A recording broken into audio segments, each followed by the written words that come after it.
In the heart of Manhattan, on a crisp October morning in 1929, the air hummed with the frantic energy of Wall Street. Brokers in tailored suits shouted bids across the trading floor, their voices echoing off marble walls as ticker tapes spewed endless streams of numbers. The New York Stock Exchange, a towering symbol of American prosperity, pulsed with the rhythm of unchecked ambition. Millions had poured their life savings into stocks, riding the wave of the roaring 20s. But as the clock ticked toward noon on Black Thursday, a subtle unease rippled through the crowd. Shares began to plummet without warning, and panic set in like a sudden storm. Men clutched their hats, faces paling as fortunes evaporated in minutes. The din grew deafening shouts, turning to desperate pleas while outside.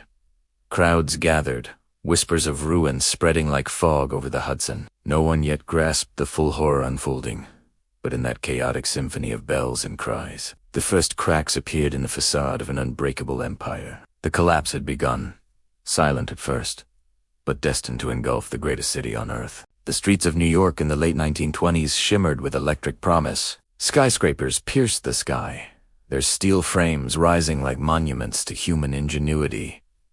The Chrysler Building's Art Deco spire gleaming under the sun, a beacon of modernism. Jazz notes floated from Harlem's, where flappers in beaded dresses danced the Charleston amid the haze of cigarette smoke and illicit gin. Broadway theaters lit up the night, marquees blazing with names like Gershwin and Ziegfeld, drawing crowds in fur coats and top hats. Trolleys clattered along avenues, lined with department stores, windows displaying the latest fashions from Paris and gadgets from Detroit. Immigrants from Italy, Ireland, and Eastern Europe poured into tenements, their voices mingling in a babel of languages, all chasing the American dream.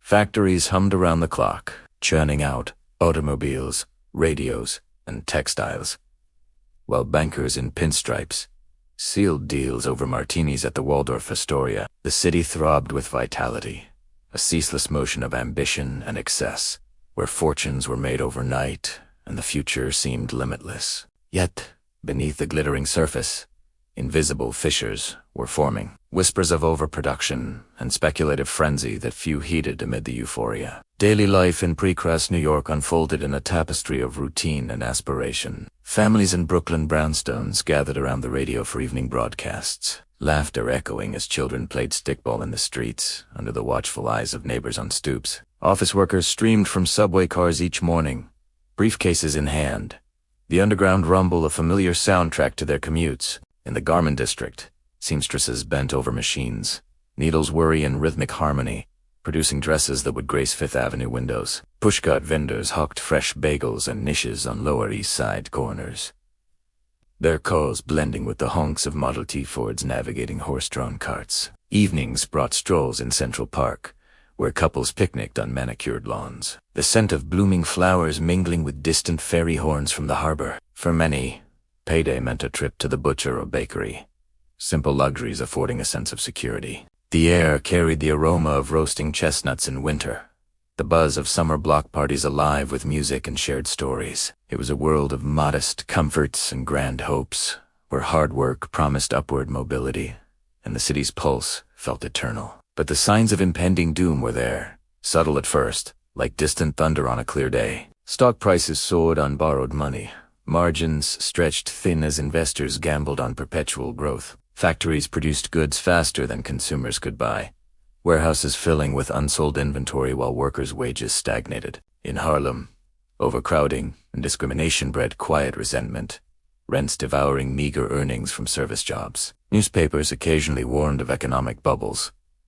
but headlines celebrated record highs instead. Bankers dismissed concerns with confident smiles, assuring the public that prosperity was here to stay. Rural migrants flooded the city, straining housing and resources. Yet city officials focused on grand projects rather than underlying inequities.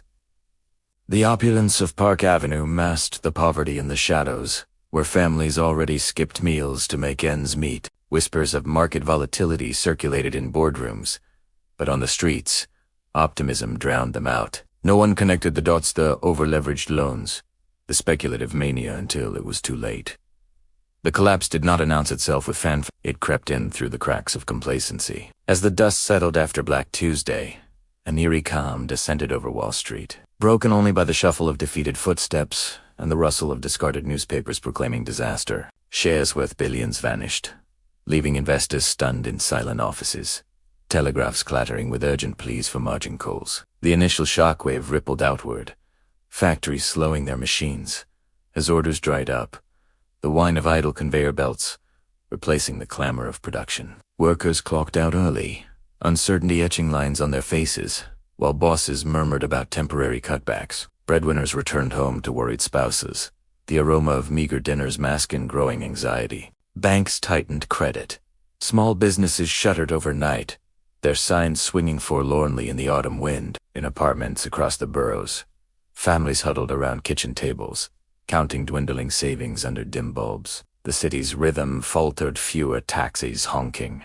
Emptier theaters, yet denial lingered, with leaders assuring recovery was imminent. But the tension built inexorably, like pressure in a fault line, as job losses mounted and the first evictions loomed in the cold dawn light. Under President Hoover's watchful but distant eye, New York's leaders grappled with the escalating crisis, their decisions echoing through empty halls of power. Mayor Jimmy Walker, with his flamboyant charm, prioritized spectacle over substance, hosting galas while municipal services strained under budget shortfalls. Calls for federal intervention fell on deaf ears in Washington, where faith in rugged individualism prevailed, leaving states to fend for themselves. Local charities overwhelmed, soup kitchens sprang up in church basements, the steam of thin broth filling the air with a bittersweet scent. Bank runs began sporadically, crowds gathering outside granite facades, fists clutching passbooks as rumors of insolvency spread like wildfire. Officials scrambled to merge failing institutions,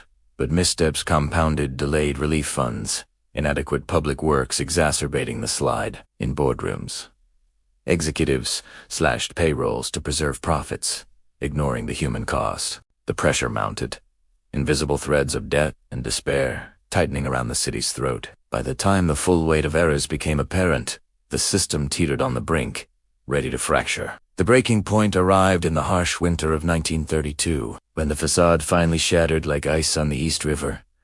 Factories across Queens and the Bronx ground to a halt, their smokestacks silent against a gray sky, leaving 1/3 of New Yorkers jobless. Harlem suffered even worse. Over half its residents idle, the once vibrant streets now hushed with desperation. Bank holidays were declared, doors barred with chains as panicked depositors hammered for their savings, the clamor reverberating through financial districts. Hoovervilles emerged in Central Park, makeshift shanties of cardboard and tin huddled against the wind, campfires flickering in the night. The air grew heavy with the smell of uncollected garbage and unwashed bodies.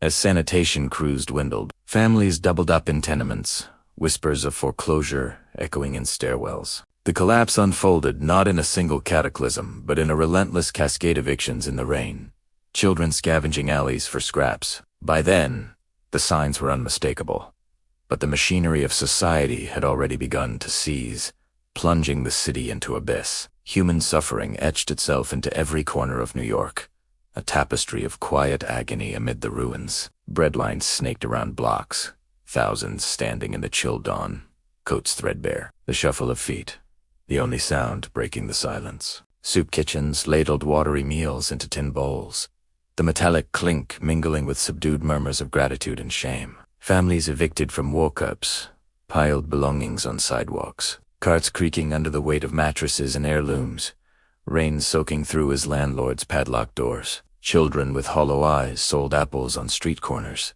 their cries faint against the indifferent traffic. In Harlem, rent parties turned desperate, jazz, strains masking pleas for coins to stave off homelessness. Protests erupted sporadically, crowds marching with placards, voices rising in unison, demanding work and bread, met by police batons in tense standoffs. The scent of decay lingered in abandoned lots, where the homeless sought shelter, their coughs echoing in the night. No family escaped unscathed, the breakdown weaving through lives like an unrelenting fog, the social fabric unraveled thread by thread, transforming the city's vibrant communities into shadows of survival. Neighborhoods once alive with block parties now echoed with the hollow knock of bill collectors, doors slamming shut in fear. Immigrant enclaves on the Lower East Side saw families splinter, Sons heading west on freight trains in search of elusive jobs, leaving behind tear-streaked goodbyes. Women took in laundry or sewing, needles, pricking fingers in dim light,